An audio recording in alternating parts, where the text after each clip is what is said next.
ఈ loan amount ఏదైతే 35 lakhs ఉందో అది ఇమీడియట్గా బ్యాంక్కి క్లోజ్ చేయలేదు, బట్ బ్యాంక్ రీపే చేసేసాను.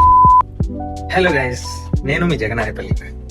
నిన్న నేను చెప్పినట్లుగానే ఈ రోజు నుంచి నేను యూకే రావడానికి ఎన్ని ప్రాబ్లమ్స్ ఫేస్ చేశాను, ప్రాబ్లమ్స్ లేకపోయినా నేను క్రియేట్ చేసుకుని ఎట్లా ఫేస్ చేశాను అనేది ప్రతి వీడియోలో మీకు ఎక్స్ప్లెయిన్ చేస్తాను ఇప్పటి నుంచి. So coming to the first part, నేను అబ్రాడ్ రావడానికి సెప్టెంబర్ నుంచి ప్లాన్ చేసుకున్నాను అనమాట.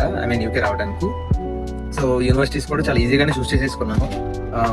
సో ఫైనల్గా యూనివర్సిటీ ఆఫ్ హెడ్ఫోర్డ్షైర్లో data science and analytics with work placement 2 years course నేను చూస్ చేసుకున్నాను.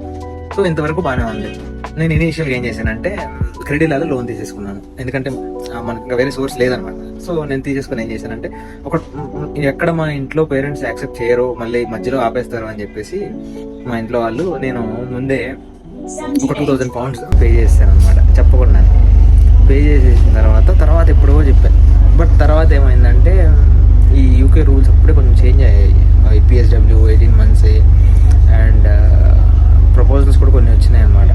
సో పార్ట్ టైంకి ఫుల్ టైమ్స్కి 35 hours తగ్గిస్తున్నారు 40 hours నుంచి అని. ఇవన్నీ చూసి మనకి రిస్క్ అవసరం, ఆ ఫ్యామిలీ కూడా ఉంది, ఎందుకులే ఆగిపోదాము, ఎట్లాగో కాలేజ్ ఫీ రీఫండ్ వస్తుందని తెలిసింది. సో ఆగిపోదామని చెప్పేసి చేసే కంపెనీలో అప్పటికే నేను నోటీస్ పీరియడ్లో ఉన్నాను అనమాట.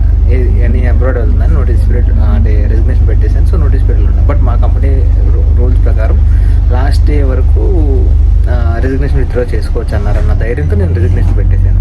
ఈ ఫీ పే చేశాను కదా, ఓకే, ఈ కాలేజ్కి ఇట్లా రిఫండ్కి ఒక రిక్వెస్ట్ రైజ్ చేశాను అన్నమాట.